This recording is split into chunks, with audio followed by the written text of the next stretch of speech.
Assalamualaikum warahmatullahi wabarakatuh. Selamat sore teman-teman. Salam sejahtera bagi kita semua yang semoga senantiasa selalu berada dalam keadaan sehat walafiat dan selalu dalam lindungan Allah Subhanahu wa taala. Perkenalkan, saya Ratu Eli Rahmiati Rejeki Martadipura. Pada kesempatan kali ini saya akan mempresentasikan tugas yang diberikan kepada saya dengan tema Pancasila sebagai dasar negara. Baik, sebelum kita masuk ke topik pembahasan tentang Pancasila sebagai dasar negara, ada baiknya kita ketahui dulu definisi dari Pancasila itu sendiri. Pancasila berasal dari bahasa Sanskerta, di mana terdiri dari dua kata yaitu panca dan sila. Panca berarti 5, sila berarti asas atau prinsip.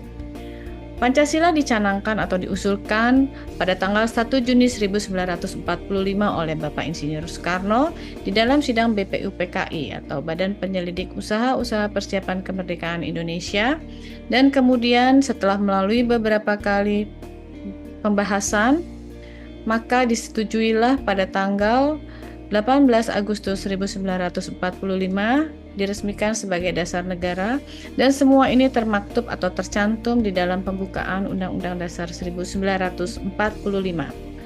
Pancasila sebagai dasar negara. Pancasila memiliki peran penting yaitu menjadi landasan dalam pengaturan pemerintahan dan penyelenggaraan bernegara.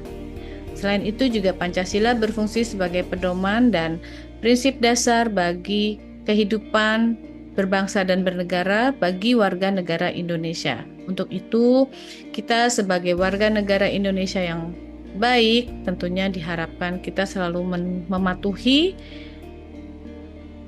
apa-apa atau nilai yang terkandung di dalam Pancasila itu sendiri. Berikut adalah 5 sila Pancasila beserta penjelasannya. Yang pertama, ketuhanan yang Maha Esa. Menyatakan bahwa negara mengakui akan adanya Tuhan yang Maha Esa sebagai sumber segala nilai dan moral. Di dalam konteks ini, setiap individu dihargai kebebasannya atau haknya untuk beribadah sesuai dengan agama dan kepercayaannya, serta menekankan pentingnya toleransi antar umat beragama. Yang kedua, kemanusiaan yang adil dan beradab. Sila kedua menekankan pentingnya penghormatan terhadap hak asasi manusia dan martabat dari setiap individu. Kemanusiaan yang adil berarti perlakuan yang setara dan tidak diskriminatif atau tidak membedakan, sementara beradab mengisyaratkan sikap yang sopan, santun, dan menghargai orang lain. 3. Persatuan Indonesia menekankan pentingnya persatuan dan kesatuan bangsa dalam menghadapi perbedaan suku, agama, budaya. Maka di dalam sila ini mengajak seluruh rakyat Indonesia untuk bersatu dalam semangat kebangsaan demi mencapai tujuan bersama.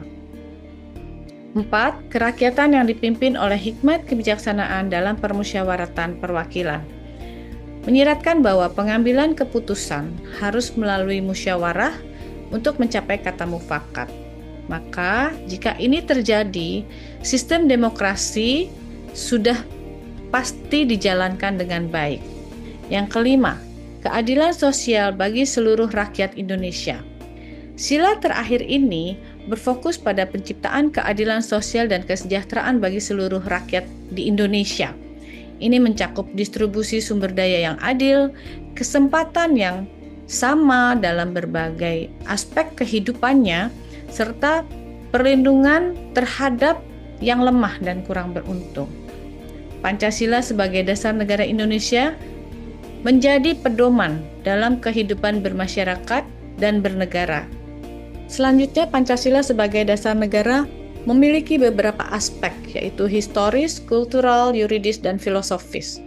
Di dalam aspek historis, pada awal tahun 1945, Indonesia masih dalam situasi perjuangan pada saat itu, yaitu melawan penjajahan Jepang.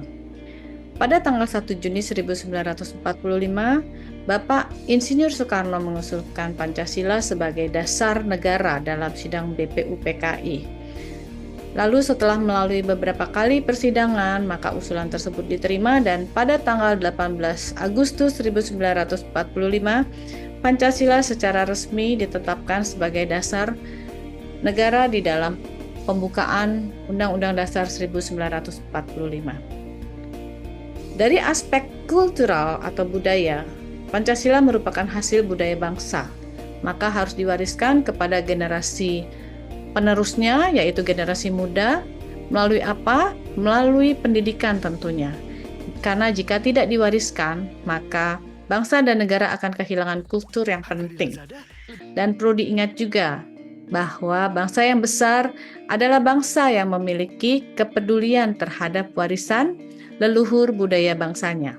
Yang ketiga dari aspek yuridis atau secara hukum, di mana Pancasila tercantum di dalam pembukaan Undang-Undang Dasar 1945 dan memberikan kekuatan hukum yang mengikat semua tatanan kehidupan bernegara, termasuk kebijakan dan undang-undangnya harus sejalan dengan Pancasila.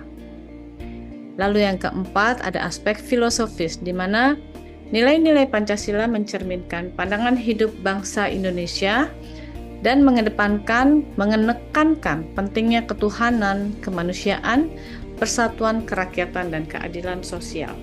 Kedudukan Pancasila sebagai dasar negara. Pancasila sebagai dasar negara memiliki kedudukan formal sebagai norma dasar yang mengatur penyelenggaraan negara dan kehidupan warga negara Indonesia. Pancasila tidak dapat diubah dan menjadi sumber dari segala sumber hukum, sehingga semua peraturan perundang-undangan harus sesuai dengan Pancasila. Poin pertama yaitu tertuang di dalam pembukaan Undang-Undang Dasar 1945. Pancasila resmi dijadikan dasar negara di dalam pembukaan Undang-Undang Dasar 1945, menegaskan kedudukannya sebagai pijakan utama dari konstitusi di Indonesia. Yang kedua, konstitusi yang tidak dapat diganggu-gugat, di mana konstitusi tertulis dengan kekuatan hukum tertinggi, menyatakan Pancasila sebagai asas tunggal negara sebagaimana tercantum di dalam pasal 1 ayat 3. Tidak ada lembaga yang berwenang untuk mengubahnya.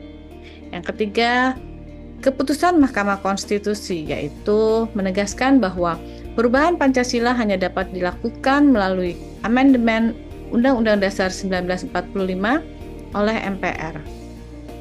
4. Keberadaan dan pengamalan sehari-hari. Pancasila harus diterapkan dalam kehidupan sehari-hari, dan ini menjadi acuan di dalam dunia pendidikan, politik, hukum, sosial, ekonomi, dan budaya. Dan ini sudah tentu menjadi tanggung jawab bagi kita semua sebagai warga negara Indonesia. Yang kelima, bendera dan lambang negara. Pancasila tercermin dalam simbol-simbol nasional seperti lambang Garuda Pancasila dan bendera merah putih yang menunjukkan bahwa Pancasila sebagai dasar negara yang dihormati. Implementasi Pancasila. Pancasila harus diinternalisasikan di dalam setiap aspek kehidupan masyarakat, baik dunia pendidikan, pemerintahan, maupun di dalam interaksi sosial. Upaya ini bisa dilakukan melalui pendidikan Pancasila yang mengajarkan nilai Pancasila kepada generasi muda. Atau juga bisa dilakukan melalui kebijakan publik, yaitu kita bisa mengadopsi prinsip-prinsip yang ada di dalam Pancasila untuk pembuatan kebijakan pemerintahan, undang-undang, dan lain sebagainya. Lalu yang ketiga, upaya ini bisa juga dilakukan melalui kegiatan sosial dan budaya, di mana kegiatan ini bisa mendorong untuk mengedepankan nilai-nilai Pancasila yang ada di masyarakat. Tentu saja di dalam upaya implementasi Pancasila tidak semudah yang kita bayangkan, karena ada juga tantangannya. Walaupun Pancasila sudah menjadi dasar negara, namun tantangan dalam penerapan dari Pancasila itu sendiri tetap ada, seperti adanya radikalisasi. Munculnya kelompok radikal yang menganut ideologi anti-Pancasila tentu berbahaya bagi keutuhan bangsa. Untuk itulah, kita harus memiliki karakter yang kuat agar tidak dapat dipengaruhi oleh paham-paham yang bertentangan dengan Pancasila. Yang kedua adalah kesenjangan sosial, di mana terkadang masih saja ditemukan perbedaan perlakuan kepada si kaya dan si miskin atau yang kurang beruntung. Contoh, kalau kita pergi ke mall dengan penampilan sederhana, seringkali kita tidak dianggap. Padahal kita berniat untuk membeli barang. Tetapi sebaliknya, kalau kita berpenampilan wah atau bagus, pasti akan langsung dilayani. Nah, disinilah masih adanya kesenjangan sosial dan membeda-bedakan. Yang ketiga, adanya disintegrasi, di mana perpecahan yang diakibatkan oleh perbedaan akan semakin besar jika tidak segera diatasi. Lalu pertanyaannya, bagaimana cara mengatasinya? Dengan menjadikan Pancasila sebagai fondasi dari bangsa Indonesia, jadi bagaimanapun orang lain atau bangsa lain yang berusaha memecah kita akan mengalami kesulitan, dan tidak akan terjadi jika bangsa kita kuat dan selalu bersatu. Kita masuk kepada kesimpulan. Kesimpulannya adalah Pancasila sebagai dasar negara Indonesia merupakan fondasi yang esensial atau penting di dalam kehidupan berbangsa dan bernegara.